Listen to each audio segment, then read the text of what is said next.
you want to be successful at trading, it takes 100% effort, 100% focus. As long as you can participate, you can make profit. Your lifestyle changes affect your trading affects your lifestyle. It's all just one.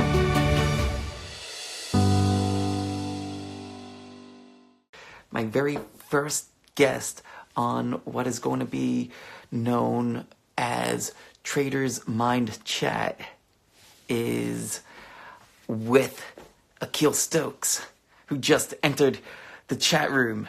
Welcome, Akil. So the thing that I haven't told anybody else yet is that this poor guy, was in the hospital, a minute ago, runs back just to get this done. He's no, I've got to talk to Mike. We have to make this happen. It's so super important for the world to get these knowledge bombs, man. So thank you for joining us here, man. It's great.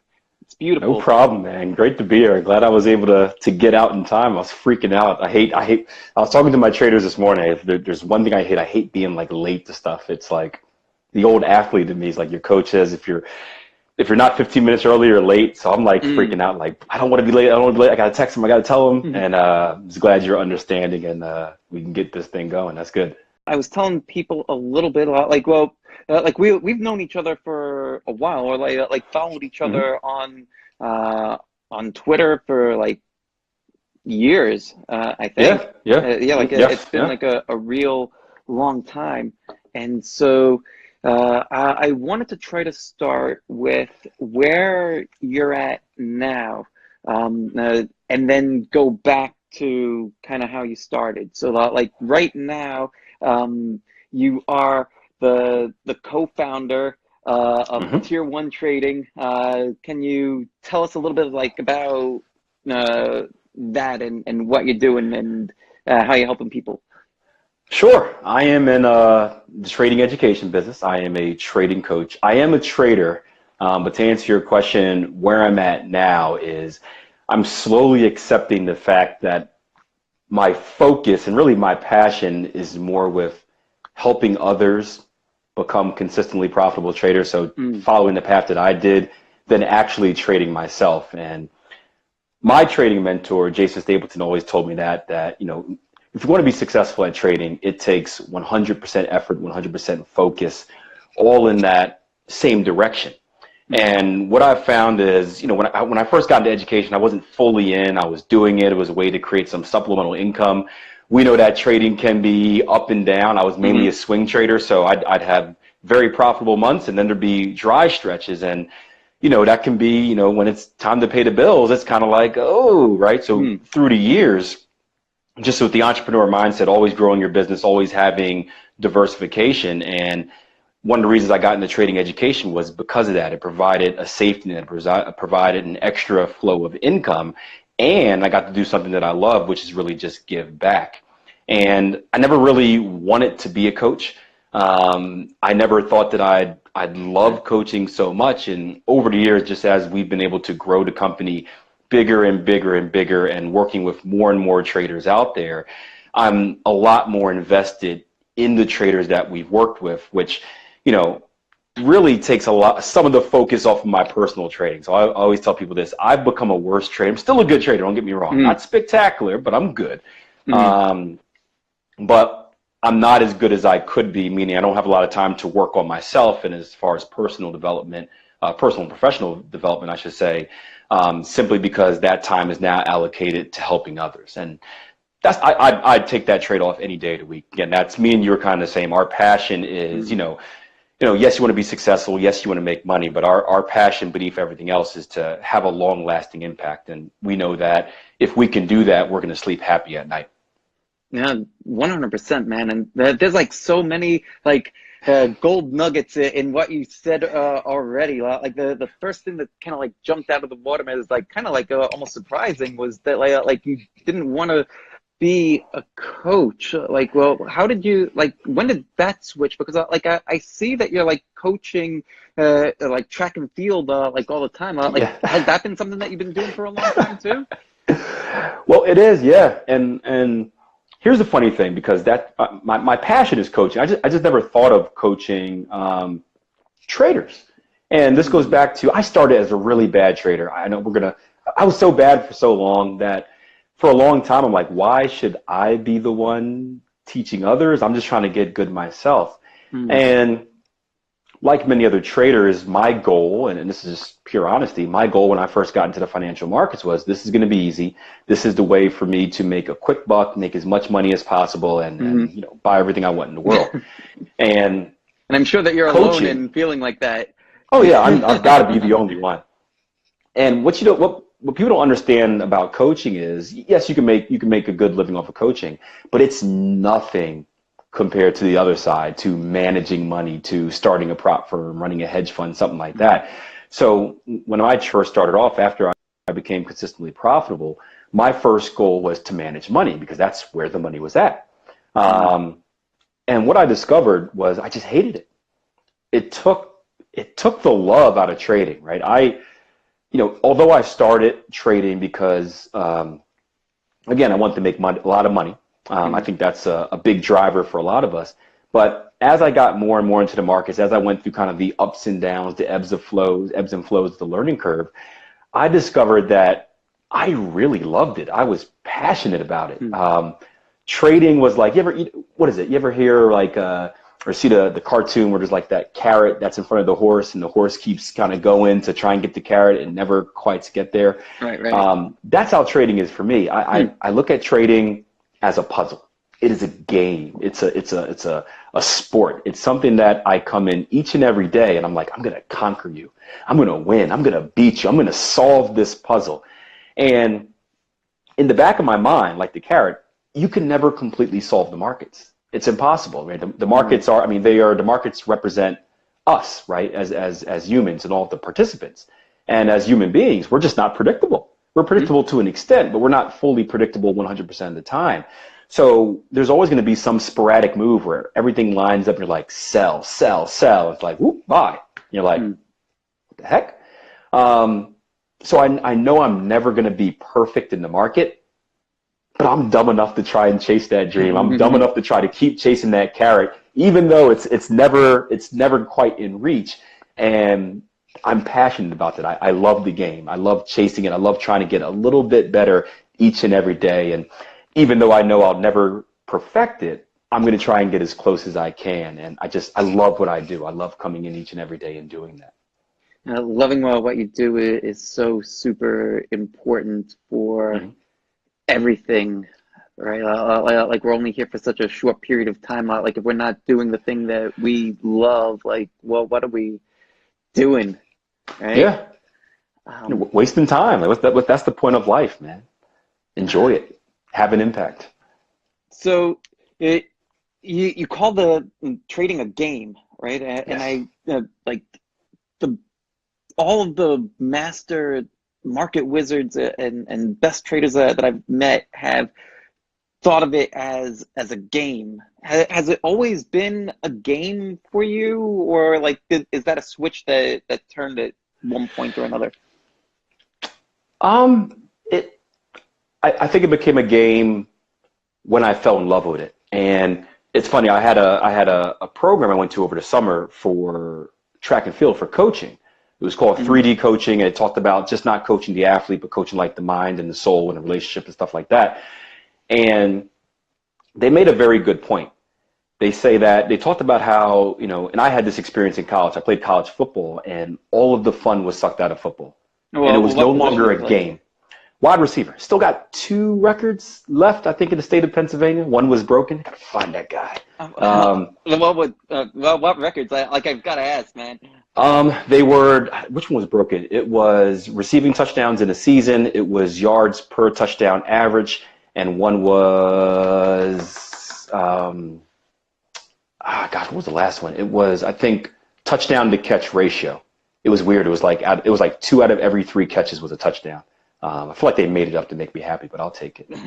That's it. Incredible. So I love football. I love sports. One of the reasons my knee dislocated, because I got years of grind on me. But when I went to college, it was no longer fun. It was a job.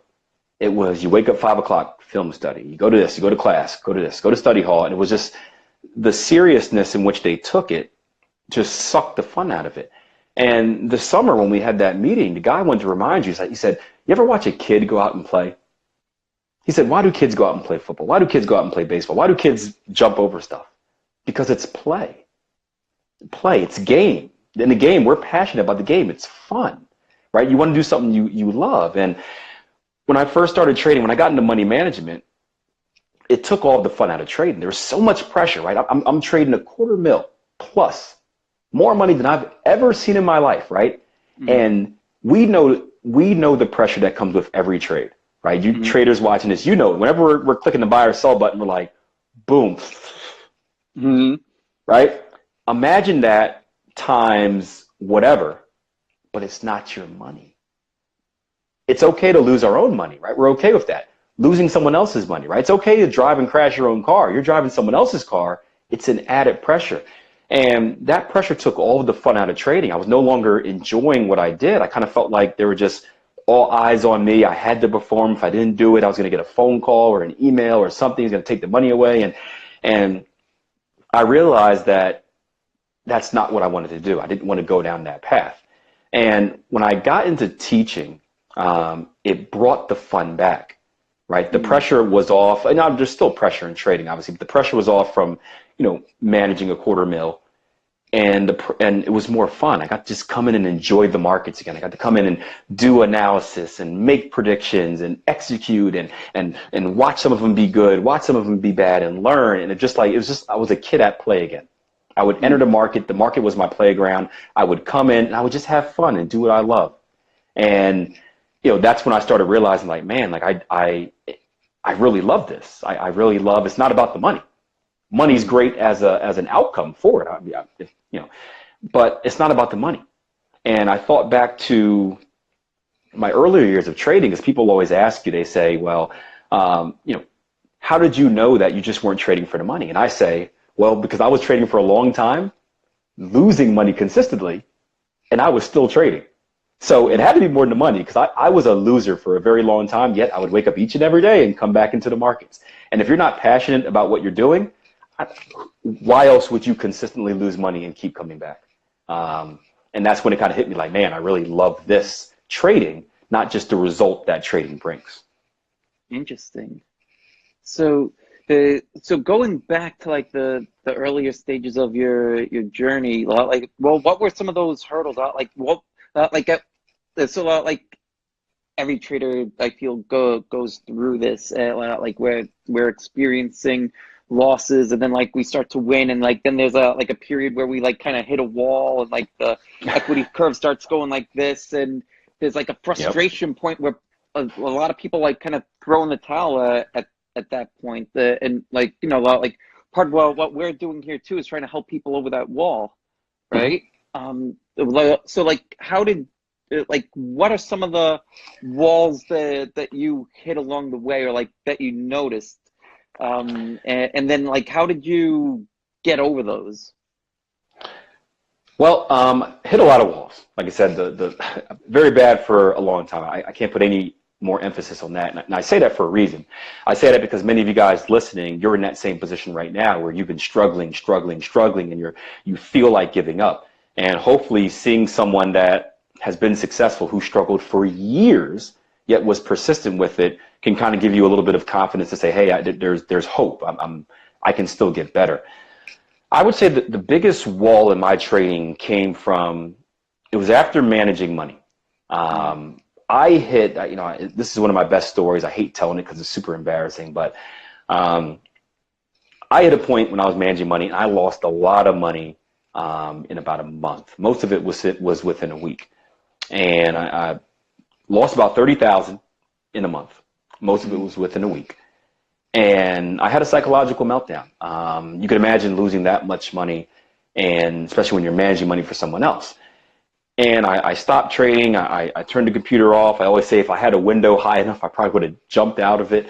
I know we shouldn't joke about stuff like that, but it was that was the feeling. It was a dark, deep pressure just on my shoulders. And it was like, that was the closest I ever came to quitting.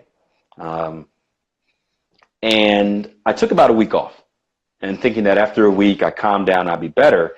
And when I loaded up my charts again after the week was over, what I discovered was that if I would have just kept trading the same exact way, taking the signals that I was supposed to take, not only would I have made that $30,000 back, I would have made another 30,000 on top of it. And that was kind of like the lowest point in my trading career. It was a lesson that, you know, not only did you lose a lot of money because of poor money management, but then because of trading psychology, you lost the chance to make that back. And at the same time, my mentor always told me, you know, stick to the plan, stick to the plan, stick to the plan. I don't know if you can see my shirt here, right? Right? Plan your trade, trade your plan, right? And I didn't. And I paid for it. And I'm like, man, if I just would have done what I was taught, what I'm supposed to do, I would have been successful. And it was at that point in my career where I really had to contemplate. I wanted to get out of the money management right there, right then and there. But the problem was like, how am I going to make, you know, and I had a good size account by then, but it's like, how am I going to make a living without, you know, collecting commissions and whatnot? And it took me probably about a month, and I kind of restarted my trading, and I went over things, I reviewed everything, and I noticed that most of my trading errors from the past, even going back before that time, were all from mental mistakes. It wasn't necessarily bad execution as far as like the trading plan goes, but mental mistakes. So, you know, revenge trading, entering too soon, entering too late, skipping trades, moving stops, right? All the stuff that we all do. And I started tracking how many mistakes I was making and like average, like a stat sheet, right? I started going, okay, I'm making 20 mistakes a month. And I have always, you know, one of the first trading, I remember my first trading DVD set, right? I don't remember anything from that DVD set except for something called the Kaizen philosophy. And the Kaizen philosophy is a Japanese philosophy that means continuous improvement. And it's something that I've adapted to my trading and my life as well. And what that means is that you're not going to go from here to all the way up there in one day. But if you can continue to make small little gains, continuous improvement each and every day, eventually you'll be up there. So I started tracking my mistakes. I said, I'm making 20 mistakes a month, right? Let's say I made 20 mistakes in the month of January. My only goal in February was to make one less. So if I made 19 mistakes in February, that was a win. And I started doing this month after month after month. And what I slowly started doing is I slowly started shifting the thought process, right? The thought process was always about making money, making money, making money. Now the thought process was about the process over outcome. What's more important to me is doing things the right way, not the result. And what's funny is after a while, and I didn't think I was going to make it at trading. I thought like, hey, I'm just slowly bleeding money again after the psychological breakdown. I'm done. As I slowly started focusing on the process more than the outcome, as I slowly started eliminating those mistakes, I started becoming profitable. And it was weird because I remember getting broker statements and I'm like, you know, I'm used to them being in the negative because I get, when I hit that dark space, it was bad. I remember getting broker statements and being in negative, and I stopped checking them. And then one day I got an email. I'm like, oh, let me check it. And I'm looking at the statement. It was positive at the bottom. And I remember I'm like, these guys sent me the wrong statement. I swear, I'm like, there's no parentheses, there's no negative sign. So I emailed my broker. I'm like, hey, I think you guys sent me the wrong statement because, you know, I'm a loser. Like, I'm making money. What are you talking about? And they responded back, no, that's yours. And I'm like, what? And that's when it kind of clicked. I'm like, man, when I don't focus on the money, when I just focus on doing things the right way, you're going to get the result that you desire. And that was the biggest game changer for me. That's what brought me out of, you know, from being a successful trader to really slumping for a while to finding success once again. Oh, man, that's beautiful. I love it.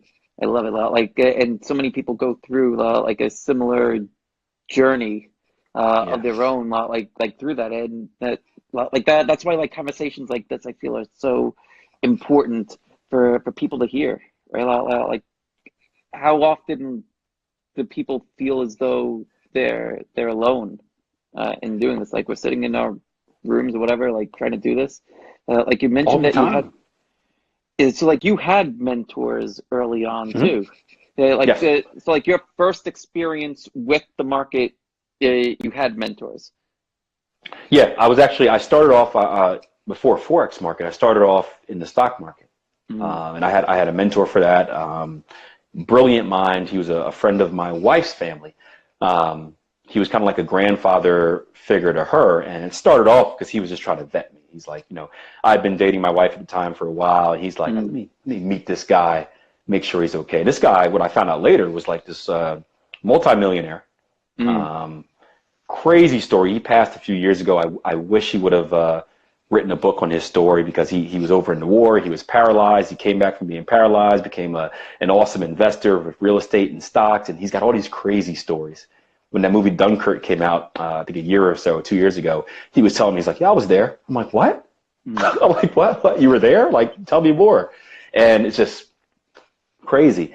But he started to vet me just to make sure I was worthy of dating and potentially marrying his granddaughter. And when we started talking, he realized that I had a mind for business.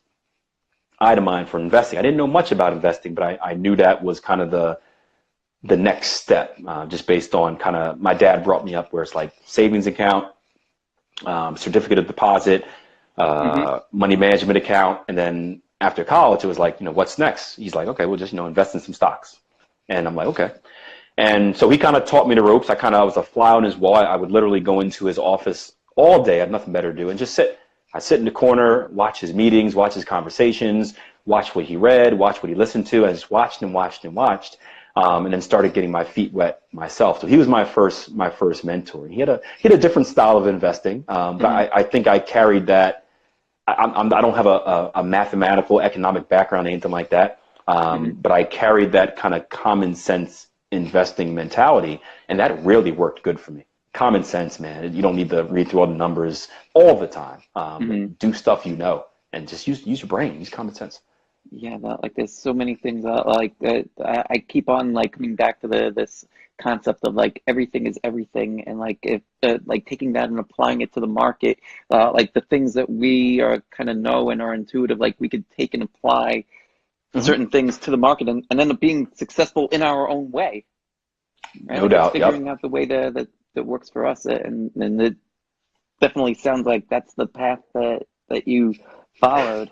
And I actually remember hearing part of this story. So for everybody that's watching either here or on the recording later on, Akil also has a killer podcast on iTunes. That's where I listen to it. Well, where is it anywhere else? Is it on Spotify? It's everywhere. Everywhere you can find it. iTunes, Stitcher, Spotify, iHeartRadio, SoundCloud, podcast, any place that has a podcast, you can find it there. It's on my YouTube channel as well. So it's everywhere. Listen to it.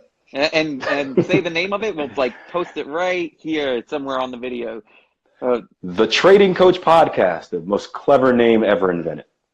I love it.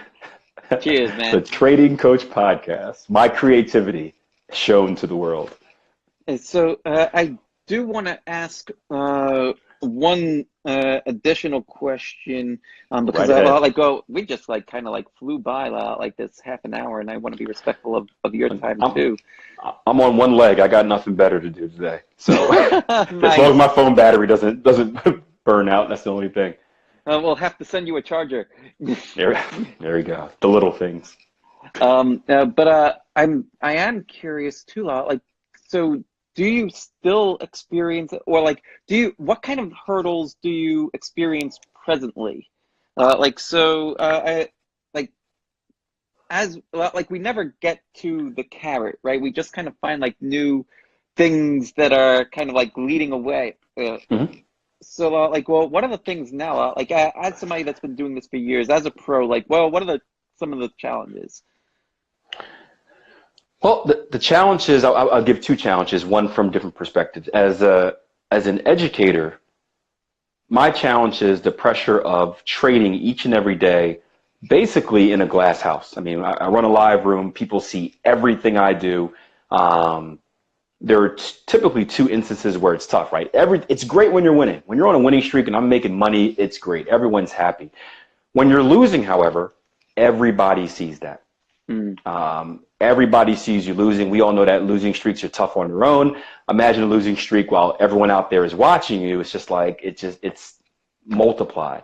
Thankfully, I have a great group of traders that I work with. They understand the professionalism of this industry. They know that losing happens, but it's still kind of rough because you're supposed to be this expert trader, this mentor, yet they've just seen you take 5 losing trades in a row. It's like, I got to rebuild their confidence. So that's sometimes tough. And again, it helps a lot working with the right type of trader, not working with, there are some people on the internet that are just clowns. Let's be for real, and avoiding them is key. But I would say, now I forgot the other thing I was going to say. I would say settling. Settling is tough because we have to understand that the market is always changing. And I didn't used to believe this. I used to think, hey, one strategy is going to work forever. And the market is dynamic. Now that I've been trading for 9 years now.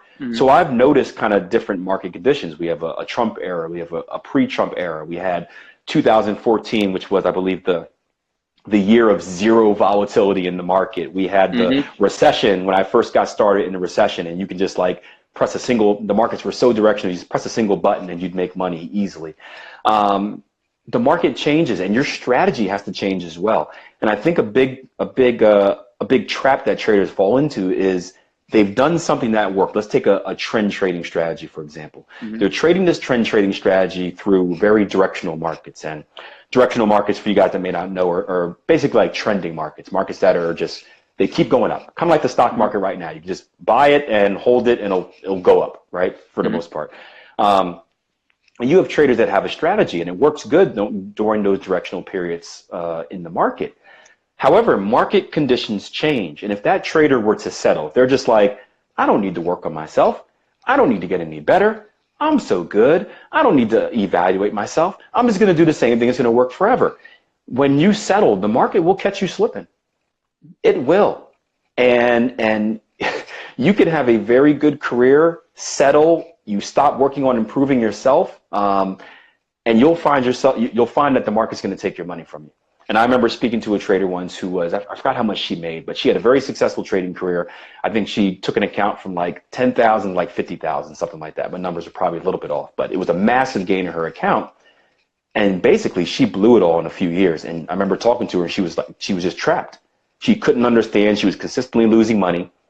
Her system wasn't working the same way. And then when her system wasn't working the same way, mentally, right, those psychological errors started coming in. It was just a snowball.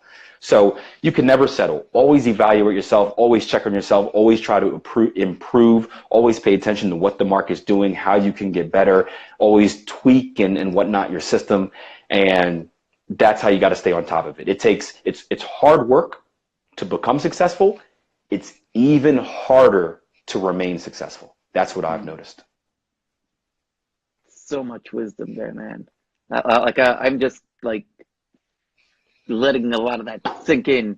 Yeah, man, like that's like juicy food for thought. I'm going to go back and rewatch some of this and see too. And I encourage everybody else to as well. Hey, Bob Trump. One of my buddies just joined. Bob Trump. Yeah, nice. Yeah, welcome. This a local guy. He takes pictures at a lot of our high school track meets and whatnot. Hey, Bob. Awesome. Welcome, Bob. Thanks for joining us. That's awesome. A lot of great people in here. Like I'm seeing comments from my boy Jay Rise. There's Rolf from Trade Society. Trader Health 101. That's great. That's another great person, man. Yeah, like that's so many. And here's the thing, right? So you would think, right, because they do trading, they do education as well, and it's funny because a lot of people think like everyone's in competition. Oh, tier 1 trading versus Trade Society versus this versus that. And the truth is that, there's so much junk out there on the internet that all of us have really flocked together. All of us with the same mindset. And it's funny because we've recently talked to people like Adam Grimes and Mike Bellafiore and Brett Steenberg, some of these legends in the trading industry. And they're the same way. They follow people like us online and they're saying, we love you guys because you're preaching the message that we know is real, that everyone else on the internet isn't. So it's always cool to have this, and you're included in that as well, but this little tight-knit circle, Austin Silver's another one like that, where it's like, we're just all trying to preach the same message. And there's no inner hatred. There's no inner battle. We're not trying to scam each other and take customers from each other. Overall, right, we just want to change what the mindset of trading is. We want to help people help themselves. And that's what's so powerful about what we're doing. I guarantee you watch 10 years from now, right, 10 years from now, we're going to completely shift the mindset of what trading is. And there's a lot of people like that. A lot, especially my business partner and good friend Jason Greystone as well is another one. We're gonna change it. I guarantee. Yeah, I agree with everything that you said. I just think that it's going to be a much quicker time frame. I think that what we think we can do in 10 years, we could do in 5. Well, why not do it it's like for me personally, like I've done more in the past 3 months than I have in like the past 5 years. So yeah, I like that. Let's do it. Let's do it quicker. I like that. I like that. Me too. So I'm pumped up now, man. Hell yeah, man. Like feel on fire. Like I wanna let's take some questions from the audience. Like that's one of like the super powerful things that Instagram allows. That's one of my favorite features here. So I'm just gonna scroll through, see if there's any questions. If you guys that are here now, if you have other questions, like come on, like yeah, like it's easier to see a recent question than it is to like scroll back a half an hour and see like what was there. So let's see. How often do you increase your default entry position? So I'm assuming he's talking about position size. We actually have a money management spreadsheet that I use that tells you when to increase and decrease your position size. So it's based on account balances, and there's really what you do is you put your back testing data in there. Back testing is your historical results, and you can kind of see what it would look like if you're very aggressive versus very conservative. But I would say this to kind of be more specific. I do everything quarterly. And I wouldn't increase the position size more than monthly. So even if I hit a level in my money management spreadsheet, say I guess it's late, say it was mid-September, and I hit a level in my money management spreadsheet that says, hey, Akil, you've done so good that you can trade more. Awesome, right? I would still wait until October, because something I've learned in the past is this. In the past, and I don't know if it was coincidence or whatnot, it could be because I was a very streaky trader back then, but typically you're going to increase your position size off of after a big win streak, right? Would you guys agree? Right? You have a lot of winners in a row, maybe a big winner, right? That's going to that's going to up your account size, which is going to put you to the level where you can increase your position size. Now, let me ask you guys this. What happens after a big winning streak? Can anyone guess?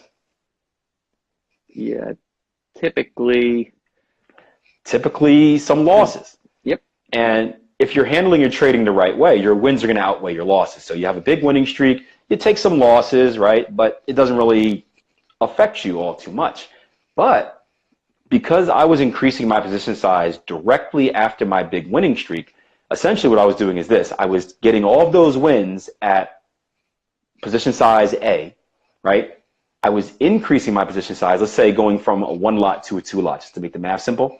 And then I would increase my position size from a 1 lot to a 2 lot just as the losing streak came, and my losers would make up for or would take away all my wins.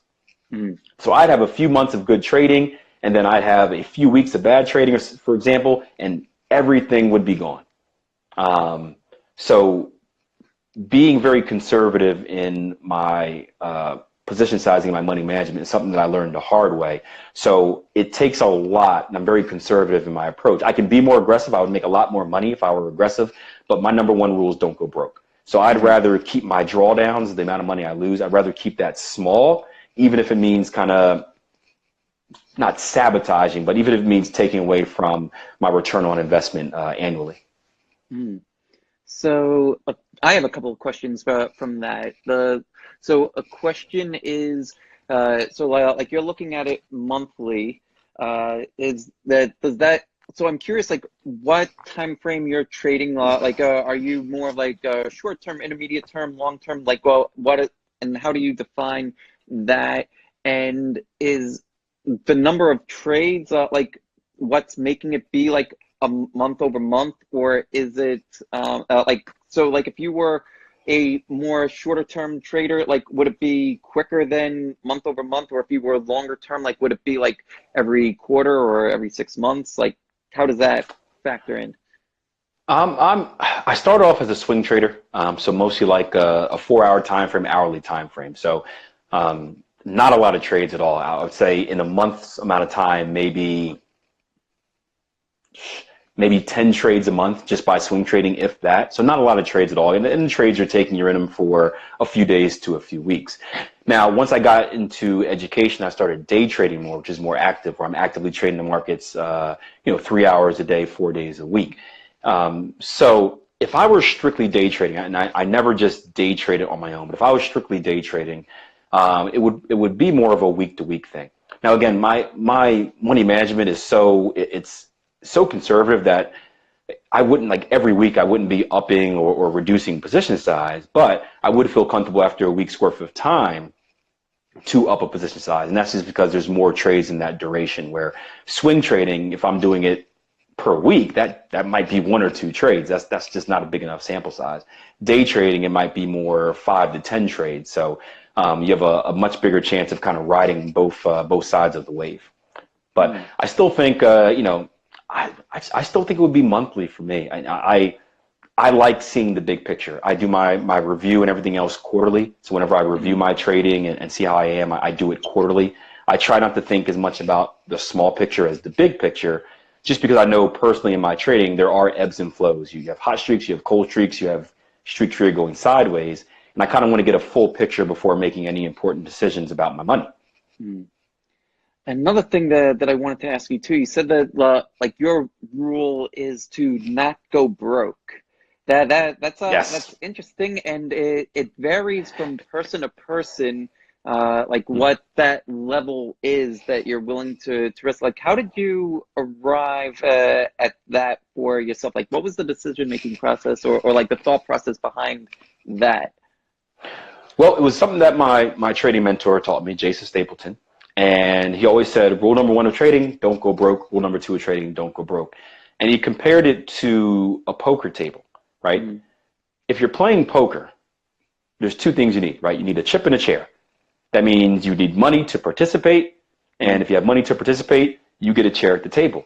Now, as long as you can participate, you can make profit. If you cannot participate, you don't have a chance. You're done. You're kicked off the table. You can't play the game. So if we're looking at trading as a game again, right, we always want to be able to participate. So as long as I can participate, I have the skill that I can produce income for myself, right? Even if it's coming off a losing streak, even if I do something dumb and blow a lot of money, as long as I have an account and money in my account, I can kind of restart and rebuild that capital. However, if I go broke, I'm done. I can't play. And for someone who is a full-time trader, right? This is my income is from trading, right? It means so much more, right? Right now I've got a family. Just had my second son turned a month 2 days ago. I've got 2 kids. I've got a wife. Thank you. I've got a mortgage. I've got a car note, thanks to some idiot that crashed into my pregnant wife over the summer. Anyway, right? There's a lot of things that I need to provide for, just like any other job. However, unlike a typical 9 to 5, we don't have that safety. I don't have the safety of, hey, I know I'm going to get this salary. I know I'm going to get this paycheck every 2 weeks, right? I eat what I kill, essentially, right? And that is the market. So I need to perform in the markets. And sometimes my performance is great. Sometimes my performance is subpar. But as long as I have money in the market, I can produce income for my family. If I were to ever go broke, how else am I going to provide? What else can I do? I don't have another skill. I don't have another job to get a salary from. So, the goal has always been safety first, right? And as I've gotten older, the concept has kind of changed from make as much money as possible to protect as much money as possible. It's very similar to, for you guys out there to have like retirement accounts, right? IRAs and 401ks, right? When you're young, you get your first job, you sign your first contract, they take you to HR, and you're like, ooh, retirement stuff, this is going to be awesome, right? What do they typically advise you to do? They say, be aggressive, right? You're young, you're 20 years old, you can afford to have an aggressive portfolio because if it goes bad, you'll make it back. Now, you're okay with that because if your portfolio tanks, maybe you're 25, you still got 25, 35, 45, 55, you got 50 years to make it back. Now, you take the same person who's 55 years old, who's about to retire in 10 years, do they want to be as aggressive with their money, or are they more kind of, I would rather protect the money I've already made? You see where I'm getting at, guys? right? So the more responsibility I have and the older I get, the more it becomes less about making as much as I can to protecting what I've already made. Mm. Very long answer for that. Yeah, it's important for whether you are trading full time, like you are, and also for people that are trading part time. Yeah, like I am, like making the leap pretty soon. But Mhm. no matter what stage we're at, money management is important, and that letting that account, like making sure that you still have a chip and a chair Yeah. Hmm. is critical. Otherwise, you're out of the game, and it takes time to get back into the game. Is that a Rolex? Nope. Oh man, that's like a Flex watch, man. If you guys can see the puzzle pieces, I love Flex watches. Sold on a great show called The Profit. If you guys are entrepreneurs, you need to make sure you watch Marcus Lemonis and The Profit. But every time they make watches with different designs that are good for different causes. This one is autism awareness. So when you purchase this watch, I think 10% of the proceeds go to autism awareness. And I used to, before I was trading, I worked with kids that had mental and behavioral health issues, and one of them a lot of them had autism. So it's a very special place in my heart. So I try to flex on them as much as I can. very nice. Helped me massively as a trader too, working with autistic kids or children with autism. Massively, the amount of patience directly relates to the markets directly. Interesting. Goes back to everything is everything. It's funny. It really is life. Trading, like your lifestyle changes affect your trading. Your trading affects your lifestyle. You're 100% correct. It's all just one. Everything. I mean, it's all just one. It's amazing. Especially when you look back and you see kind of things you've learned or people you've connected with that kind of impact your life. It's amazing. I love it. Man, is there anything else, like any words before, like we finally let you go? Anything, any parting wisdom, anything that you'd like to promote, direct people towards? Lay it on us, man. I would say this goes hand in hand. One of the traders that we've worked with just shot me a message, said, "What are your future plans?" And it's to take the trading education business to the next level. So I think we're doing an awesome job with our trading education business. We're doing something. We're teaching trading. We're handling traders. Let's put it that way, because the concepts are the same. There's no real new concepts out there in trading. Just classic setups. You do them the right way.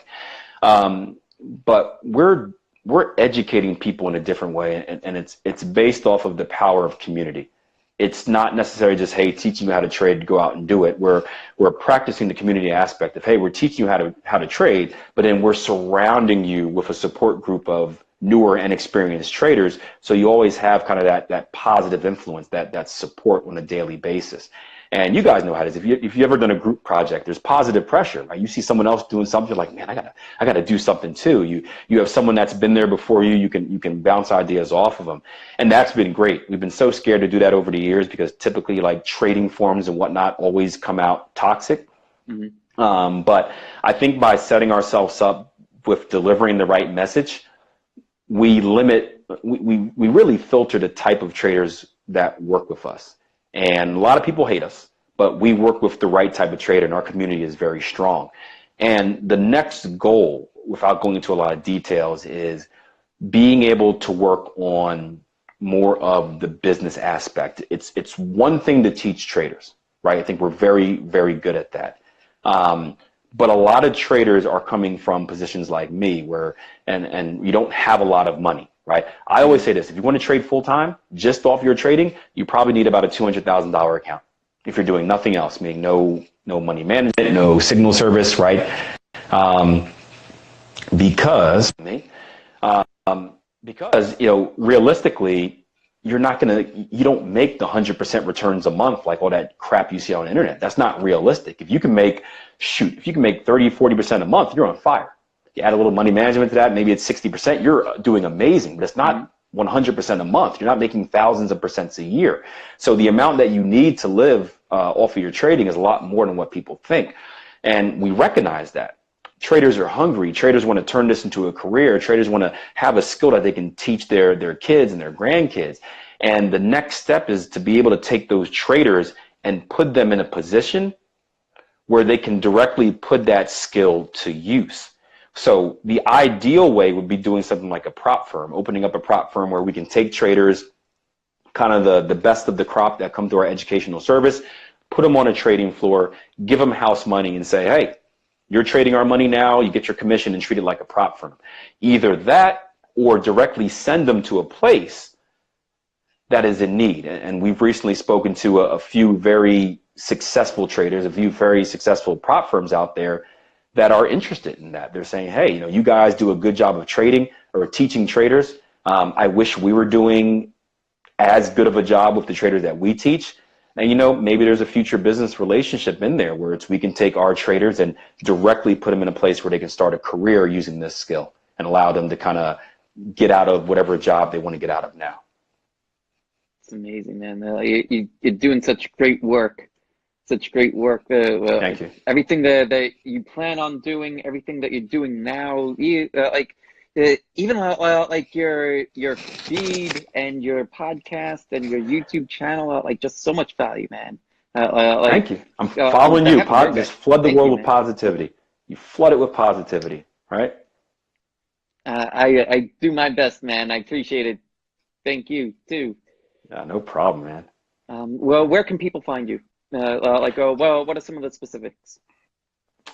You can find me all over the interwebs. I'm here on Instagram at Akil Stokes RTM. I'm on the Twitter, same sign, at Akil Stokes RTM. I'm on Facebook. If you're going to follow me on Facebook, please follow the trading page.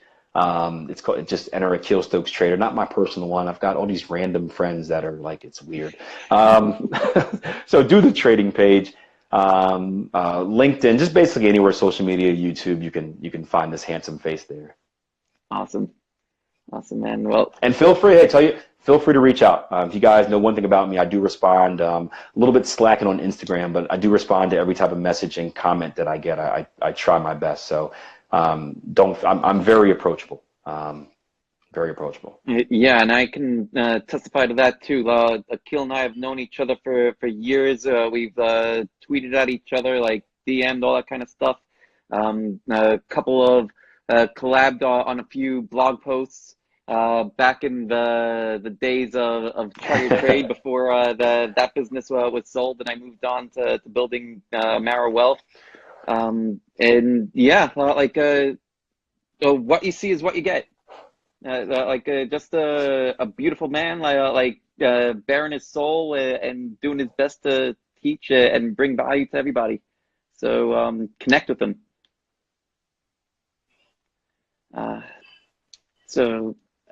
Again, Akil, thank you so much for the time, man. Truly appreciate it. No problem. Appreciate you having me on. Appreciate all the support and all the kind words that the viewers have typed in. Really does mean a lot. Those words do help. They keep us motivated, which is good. 100%, man. Thank you all so much. Truly honored, truly blessed. Man, what a great life. Yep. Do make a difference, live your passion, man. That's all you can do. It's a good way to start the morning. Nice. All right, man. I'll see you all later. Make sure to follow. And yeah, both of us too. Ask Akil questions. I'm completely available. Shoot DMs wherever.